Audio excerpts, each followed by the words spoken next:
আছে আজকে আমার এই দলের জন্য সে অনেক এই দলের জন্য আমার মা লোকে আজকে আমার সে অনেক সুগত দলের জন্য তার অনেক ত্যাগ আমরা তার মায়ের সাথে সেই ত্যাগের কোনো শেষ নাই। দারুণ রিমান্ড কেটেছি, মাকে ছেড়ে যাই নাই, মা যেরকম আমাদেরকে ছেড়ে চলে যায় না, তাকেও ছেড়ে আমরা যাই নাই।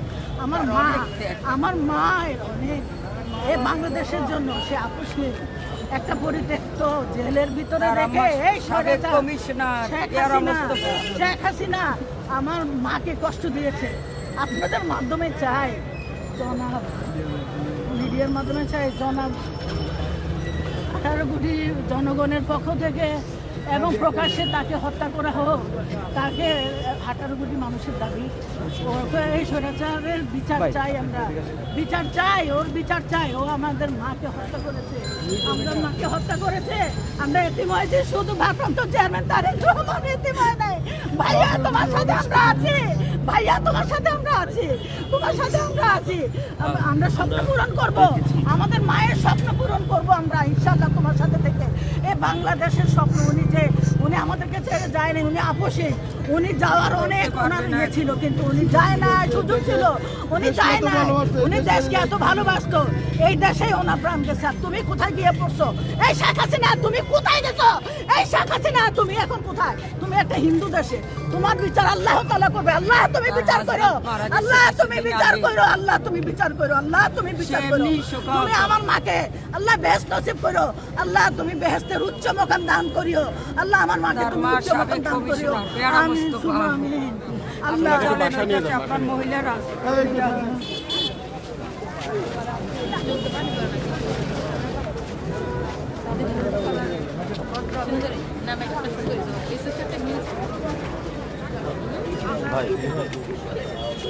বারবার দেখাইছে উনিকে কারোর সাথে, ওনার পরিবারের বা দলের কারোর সাথে ওনাকে দেখা করতে দেয় নাই। তখন এই স্বৈরাচার শেখ হাসিনা শেষ করে দিয়েছে এই দেশনেত্রী বেগম খালেদা জিয়াকে। কিন্তু ওনাকে একটাই বারবার প্রশ্ন করছিল, আপনি দেশ ত্যাগ করেন তাহলে আপনি ভালো দেশের বাইরে গিয়ে চিকিৎসা করতে পারবেন। উনি একটাই কথা বলেছে, এদেশের জন্ম আমার, এদেশের মৃত্যু আমার, আমার সন্তানদের ছেড়ে আমি কোথায় যাব, এদেশের জন্য আমার মৃত্যুটা হয়। উনি এই 18 কোটি মানুষকে ছেড়ে উনি কখনোই যায় নাই। এই দেশের সন্তানদের ছেড়ে কখনো মা মাটি ছেড়ে উনি দেশের পালাই নাই। এই 11 দেখেছেন ওনার উপর কত অত্যাচার জুলুম হয়েছে, ওনার এই তারেক রহমানকে পঙ্গু বানিয়ে দিয়েছে। তারপরে আপনি এই আমাদের যে জাতীয় বেগম খালেদা জিয়ার ছোট ছেলেটাকে ওনাকে মেরে ফেললো, ওনার মা মারা গেল জেলখানা থাকা অবস্থায়, খালেদা জিয়ার মাটা মারা গেল। উনি এত শোক সইবার পরও এদেশের সর্বোচ্চ জনগণকে ভালোবাসতে দেখে উনি দেশের বাইরে যায়নি। এখন এদেশে ওনাকে চিকিৎসা করতে বারবার বাধা দিয়েছে। আপনারা দেখেছেন ওনার হাতের অবস্থা কি, ওনার শরীরের অবস্থা কি, ওনাকে দেয় না। একটা বাংলাদেশে যে একটা ডাক্তার দেখাবো পিজি হাসপাতালে বা কোথাও ডাক্তার দেখাবো প্রাইভেট, তাকে দেয় নাই। সে শুধু স্বৈরাচার হাসিনা। আমার মনে হয় এই স্বৈরাচার হাসিনার এই যে অত্যাচার আমাদের এই নেত্রীর খালেদা জিয়ার উপর হয়েছে, আমরা চাই এই স্বৈরাচার এই 5 আগস্টে যে অত্যাচার করেছে, মানুষকে গুম করেছে, ওইখান থেকে এনে ওনার ঝুলন্ত ফাঁসির মধ্যে ওনাকে ঝুলে মারুক, সর্বোচ্চজনক দেখুক যে আসলে কষ্টটা কি। আর দেশ নেতৃত্ব বেগম খালেদা জিয়া তো আপোষিক নেত্রী, কখনো অন্যের সাথে আপোষ করে নাই, দুর্নীতির সাথে আপোষ করে নাই। একটা ভুয়া মামলা দিয়ে ওনাকে এই জেলখানা থেকে পঙ্গু বানাই দিল। দেশবাসীর কাছে আমাদের একটাই চাওয়া, এই দেশবাসীর জন্য সর্বোচ্চ জনগণ যেন ওনার জন্য দোয়া করে, আল্লাহ পাক রাব্বুল আলামিন যেন ওনাকে জান্নাতুল ফেরদৌস দান করে, আর জিয়া পরিবারকে এই সুখ সইবার মতন যেন শক্তি দান করে। আমাদের এই দেশ নায়ক জনাব তারেক রহমান ভারপ্রাপ্ত চেয়ারম্যান, ওনাকে যেন রহমতের চাদর দিয়ে ডেকে রাখে, এই সুখ সইবার যেন তাকে ক্ষমতা দেয়। আমরা আশা করেছিলাম বেগম খালেদা জিয়া সংসদে দেশ নায়ক তারেক রহমানের হাতে দেশের শাসনভার বলেন আর জাতীয়তাবাদের পতাকা উনি তার হাতে তুলে দিয়ে যাবেন। ব্যক্তিগতভাবে আশা করেছিলাম বেগম খালেদা জিয়া একদিনের জন্য বাংলাদেশের রাষ্ট্রপতি হবেন, ওনার এই সর্বোচ্চ মর্যাদাটা আমরা দিয়ে দিতে চেয়েছিলাম। কিন্তু দুর্ভাগ্যের বিষয় আমরা সেখান থেকে ফেরত আসলাম। আমরা বেগম খালেদা জিয়ার যাতে আল্লাহ তাকে ব্যস্ত নসিব করেন, আমরা তার আদর্শ অনুসরণ করতে পারি, এর চেয়ে বেশি কিছু বলার আমার নেই। Thank you very much. ঠিক আছে, আরও দেখতে পাচ্ছি, দাঁড়াও ভাই, একটু জায়গা দিন ভাই, একটু জায়গা একটু জায়গা দিও, একটু এই দেশের মানুষের জন্য এই দেশের জাতির কল্যাণের জন্য উনি যে সংগ্রাম, উনি যে প্রবাসা দেখিয়ে দিয়ে গেছে পৃথিবীর ইতিহাসে নজিরবিহীন, উনি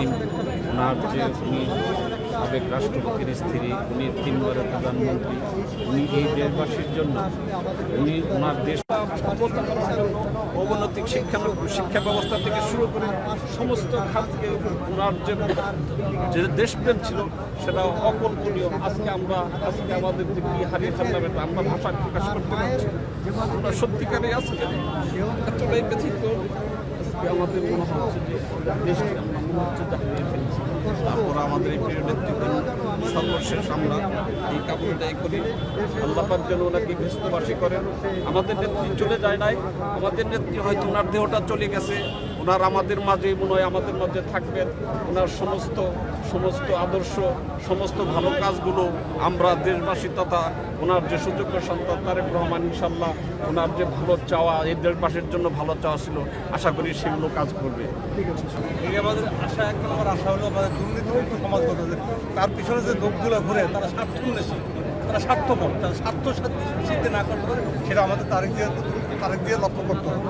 এটি আমার অন্যায়ের কাছে আপোষ আমরা করবো। যারা অন্যায় করে তাদেরকে দল থেকে বাদ দিয়ে দিতে হবে, তাদেরকে দল থেকে আউট করে দিতে হবে, তাদের দুর্নীতি করতে হবে। আমাদের যেহেতু কষ্ট করে গেছে, উনি যে কষ্ট করে দেখেন যে তারাই গেছে এই দেশ থেকে ফেসিবা, সে তো এই দেশের মাটিতে জায়গাও পাবে না।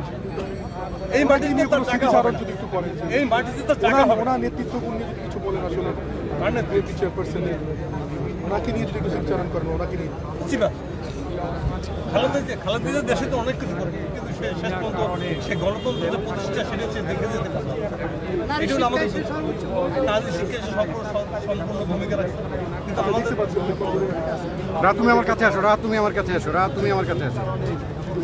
আসসালামু আলাইকুম, আমি একজন জুলাই যোদ্ধা তারেক লস্কর। আসলে আমি দুইবার গুলিবিদ্ধ, এখনও আমি চিকিৎসাধীন আছি। ভারপ্রাপ্ত চেয়ারম্যান তারেক রহমান আমার চিকিৎসা করাইতেছেন তার নেতৃত্বে। আসলে দেশ নেত্রী বেগম খালেদা জিয়া, আমাদের মা, মানুষের নেত্রী, আসলে ওনার স্মৃতিচারণ যেটা আর কি, আমি সাবেক ছাত্রদল ঢাকা মহানগর উত্তরের সহসাধারণ সম্পাদক।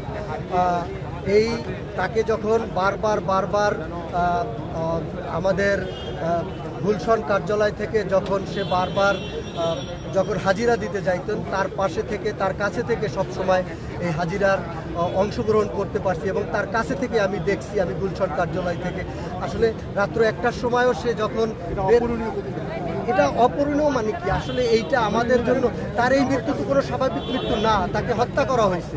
কারণ হলো দেখেন, এই করোনার সময় তাকে যে জেলে রাখা হয়েছে, পুরান জেলে, সেখানে কেউ ছিল না, মাত্র একা ছিলেন। তাকে যে হত্যা করা হয়েছে এতে কোনো সন্দেহ নাই, এটা আমরা নিঃসন্দেহে বলতে পারি তাকে হত্যা করা হয়েছে। আর তার যে হত্যা, এই হত্যার বিচার চাই। আর এইভাবে তার মৃত্যু আমরা আসলে এই মুহূর্তে আমাদের জন্য কাম্য না। দেশ নায়ক জনাব তারেক রহমান এখন দেশে আসছে, আসলে আমাদের সামনে একটা জাতীয় নির্বাচন, এই নির্বাচনটা সুষ্ঠু হওয়ার জন্য আমাদের ভারপ্রাপ্ত চেয়ারম্যানের পাশে তার মাকে দরকার ছিলেন। আর সে যদি এই মুহূর্তে বেঁচে থাকতেন, বাংলাদেশের সামনে আগামী দিনের যে ভবিষ্যৎ, সুন্দর একটা ভবিষ্যৎ, স্বপ্নের একটা বাংলাদেশ হইতো। আসলে আজকে আমরা অনেকক্ষণ ধরে দেখতে পাচ্ছি দাঁড়িয়ে আছে। আমি ক্রিকেট থানা ইমারত, পরিচয় লাগবে না, আপনি একটু বলেন। আমি চাই যে শত শত কোটি টাকা একজনে মারছে, কোনো অন্যায়ভাবে তাদের বিচার হয় নাই। দেশনেত্রী বেগম খালেদা জিয়ায় 2 কোটি 4 কোটি টাকার জন্য তারা যে জীবন করে জেলও রাখছে, এটার বিচার আমরা যতদিন বাঁচি এতদিন তো চাই যে এটার বিচার যে রাখছে জেলে তাদের বিচার করা দরকার। আর দেশনেত্রী বেগম খালেদা জিয়া যেভাবে জনগণের স্বার্থে, বাংলাদেশের স্বার্থে, সবার স্বার্থে আমরা কিভাবে পালন করব, আমরা ভাষা হারিয়ে ফেলেছি। তার স্মৃতিচারণ করতে গিয়ে দু একটি কথা না বললেই নয়। আমার মনে আছে 2016 সালে যখন দেশনেত্রী বেগম খালেদা জিয়ার হাজিরাকে কেন্দ্র করে আমরা হাজিরা দিতে যেতাম, আমার নেত্রী তখন, আমি যখন ম্যাডাম যখন হাজিরা দিয়ে যাচ্ছে, ঠিক তখনই দেশনেত্রী বেগম খালেদা জিয়া বলছে শিমুল ভাইকে, এই শিমুল, ওই ছেলেটাকে গাড়িতে উঠতে বলো, নাহলে পুলিশ ধরে নিয়ে যাবে। এই যে নেত্রীর যে কর্মীদের প্রতি ভালোবাসা। আরেকটি কথা, 2017 সালে যখন রায় দিবে, এই যে আমরা যখন হাজার হাইকোর্টের মধ্যে বন্দী ছিলাম, নেত্রী গেটের সামনে দাঁড়িয়ে গেছে যে পুলিশরা যদি ওদেরকে না ছাড়ে তাহলে নেত্রীও গাড়ি সহকারে যাবে না। এইসব স্মৃতিচারণ কর্মীর প্রতি যে ভালোবাসা নেত্রীর, এটা ভুলার না আমাদের। আমরা শুধু একটাই দাবি করি, আপনাদের মিডিয়া ভাইদের মাধ্যমে আপনারা সবসময় আমাদেরকে দেখেছেন, আমাদের নেত্রী দেশনেত্রী বেগম খালেদা জিয়াকে যাতে শহীদ রাষ্ট্রপতি জিয়াউর রহমানের কবরের সাথে সমাহিত করা হয়। কারণ স্বৈরাচারী শেখ হাসিনা যেভাবে এই মাজারকে উচ্ছেদ করে দিতে চেয়েছিল, এখান থেকে উঠিয়ে দিতে চেয়েছিল, বাংলার জনগণ, সারা বাংলাদেশের জনগণ, পৃথিবীর জনগণ যাতে দেখে এবং সারা বাংলার লক্ষ কোটি জনগণ যাতে এই সরকার অপূরণীয় ক্ষতি তারপরে তো এটা একটা অপূরণীয় ক্ষতি কেন? হ্যাঁ, তারপরে দেশ ছেড়ে আমাদের নেত্রী পালিয়ে যায় নাই। আমার নেত্রী আমাদের দেশের জন্য, মাটির জন্য, আমাদের জনগণের জন্য তারপরও দেশে রয়েছে। আজকে আমাদের যে আল্লাহ রাব্বুল আলামিন তাকে নিয়ে তাকে যেন ব্যস্ত নসিব করুক এবং দেশের মানুষের যেন শান্তি দায় করুক বলা হবে। বাংলাদেশের অবস্থা আজকে সমগ্র বাংলাদেশ কাঁদছে, সমগ্র মায়েরা কাঁদছে, বোনেরা কাঁদছে, ভাইয়েরা কাঁদছে, বৃদ্ধরা কাঁদছে, শিশুরা কাঁদছে। আল্লাহর কাছে প্রার্থনা করে, আপনি তো অন্তরের খবর জানেন, হে অন্তর্যামী জীবনের জন্য। এরপরে দলের চূড়ান্ত পর্যায়ে দলের হাইকমান্ড একটি মিটিং আহ্বান করেছে, তারপরে সিদ্ধান্ত গ্রহণ করা হবে। আর আমরা তো পৃথিবীর নিয়মে হয়তো তাকে বিদায় দিতে হবে, কিন্তু তার আমরা যে সন্তানেরা আমরা চাই লক্ষ কোটি বছর যদি এভাবে আমরা তার জন্য প্রহর গুনতে পারি, সেটা বোধ হয় আমাদের জন্য অনেক বেশি স্বস্তির হবে, অনেক বেশি আনন্দ আমাদের পাওয়া হবে। তাই সেটি যেহেতু মহাকালের নিয়মে করা যাবে না, তাই মহান রাব্বুল আলামিনের কাছে বারবার দোয়া প্রার্থনা করছি, আল্লাহ তাকে জান্নাতুল ফেরদৌস নসিব করে, এবং রাষ্ট্রের কাছে বারবার অনুরোধ করছি তাকে যাতে শহীদ রাষ্ট্রপতি জিয়াউর রহমানের সমাধিস্থলে সমাহিত করা হয়, যাতে করে আমরা বারবার আমাদের মমতাজ মায়ের জন্য দোয়া করতে যেতে পারি, বারবার তার জন্য যাতে তাকে স্মরণে রাখতে পারি। ইনশাআল্লাহ যতদিন বাংলাদেশ থাকবে নিশ্চয়ই এই দেশ থেকে বেগম খালেদা জিয়ার অবশ্যই সংগ্রাম কেউ ভুলবে না। তাই আপনাদের কাছে দোয়া চাই। গণমাধ্যম কর্মীদের অনেকের অস্ত্রসিক্ত নয়ন দেখেছি, কারণ তারা আত্মসীন সংগ্রাম দেখেছেন। এই গণমাধ্যম কর্মীদের প্রতি আমরা কৃতজ্ঞতা জানাচ্ছি। আপনার দীর্ঘ সংগ্রাম এই বিশ্ববাসীকে জানান দিয়েছেন, তার যে অনুপ্রেরণা, সেই অনুপ্রেরণা তার সকল আদর্শিক কর্মীদের মাঝে আপনারা ছড়িয়ে দিয়েছেন।